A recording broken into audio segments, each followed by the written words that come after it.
दिनांक 25 मार्चपासून लॉकडाऊन सुरू झाले व सर्वच कामधंदे ठप्प झाले। त्यामुळे हातावर पोट असणाऱ्यांची उपासमार व गैरसोय व्हायला लागली। गेल्या 3 महिन्यापासून ऑटो रिक्षा चालकांना परवानगी नव्हती, त्यामुळे त्यांच्यावर मोठे आर्थिक संकट आले आहे। काही दिवसांपूर्वी अनलॉक सुरू झाले व ऑटो रिक्षा पुन्हा सुरू झाले, परंतु सोशल डिस्टन्सिंगच्या नियमांमुळे ऑटो रिक्षामध्ये 2च सवारी बसवावी लागते व त्यातच पेट्रोल डिझेलची दरवाढ यामुळे ऑटो रिक्षावाल्यांना पाहिजे तशी आमदनी होऊ शकत नाही।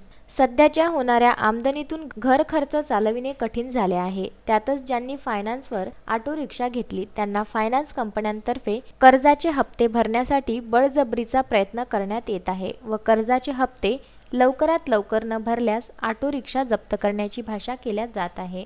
तरी ऑटो रिक्षा चालकांना लॉकडाऊन पूर्ण संपेपर्यंत त्यांच्याकडून ऑटो रिक्षाचे फायनान्स कंपन्यांकडून कर्जाची वसुली करू नये, लॉकडाऊन संपेपर्यंत त्यांना सूट देण्यात यावी, अशा आशयाचे निवेदन जिल्हाधिकारी मार्फत मुख्यमंत्री उद्धव ठाकरे तसेच उपमुख्यमंत्री अजित पवार यांना ऑटो रिक्षा चालकांकडून देण्यात आले आहे। रिपब्लिकन सेना अमरावती शाखेच्या वतीनं आणि महानगर शाखेच्या वतीनं माननीय जिल्हाधिकारी साहेब यांच्या मार्फत आमदार उद्धवजी ठाकरे मुख्यमंत्री महाराष्ट्राचे आणि आमदार अजित पवार उपमुख्यमंत्री यांना ऑटो रिक्षा चालकांना फायनान्स कंपनीतर्फे होणाऱ्या त्रासाबद्दल व फायनान्सवर घेतलेल्या ऑटो रिक्षाची कर्जाचे हप्ते लॉकडाऊन संपेपर्यंत मागण्यात येऊ नये याबाबत निवेदन दिलेलं आहे।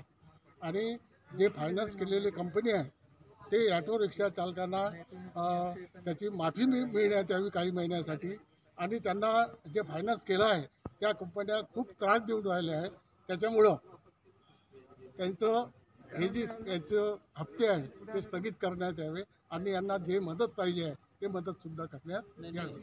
Bureau report, Vidarbha news, Amravati.